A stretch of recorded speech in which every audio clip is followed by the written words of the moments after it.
Morning ছাত্ৰ-ছাত্ৰীসকল। Good morning sir. Good morning sir. Sir সোমাব পাৰিমনে? ইমান ডাঙৰ দৰজাখনেৰে তুমি সোমাব নোৱাৰা নেকি?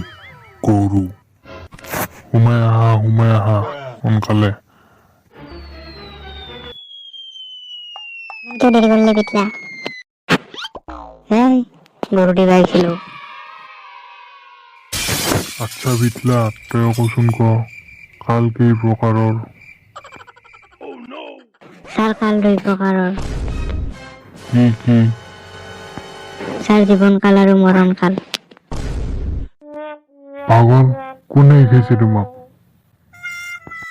ছাৰ নিজে শিকছো। এতিয়া টিকলু তুমি কোৱাচোন, পদ কেই প্ৰকাৰৰ আৰু কি? ছাৰ পদ 2 প্ৰকাৰৰ, আপদ আৰু বিপদ। কোনে কৈছে তোমাক? কোনে শিকায়? ছোৱালী, ক্লাছত মনোযোগ নাই আৰু ফাল্টু না? কোনে শিকায় এইবিলাক? ছাৰ মই সৰুৰ পৰাই জানো ছাৰ। এতিয়া বিন্তু তুমি কোৱাচোন, বচন কেই প্ৰকাৰৰ আৰু কি?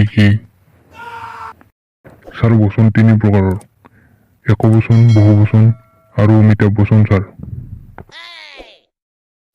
তোমালোকক যে কোনে শিকায় মানে এইবিলাক?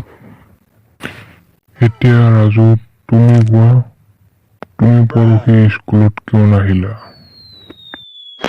ছাৰ মায়ে চোলাটো ধুই দিছিল, স্কুল ইউনিফৰ্ম ধুই দিছিল মায়ে ছাৰ। কেনেকে আহিম ছাৰ স্কুলত?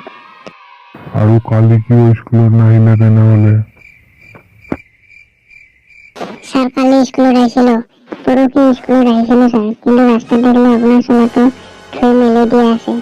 মই ভাবিছিলো আপুনি স্কুলত নাহে নেকি, সেইকাৰণে স্কুলত নাহিলো ছাৰ। মই আধাৰ পৰা ঘূৰি গৈছো ঘৰত।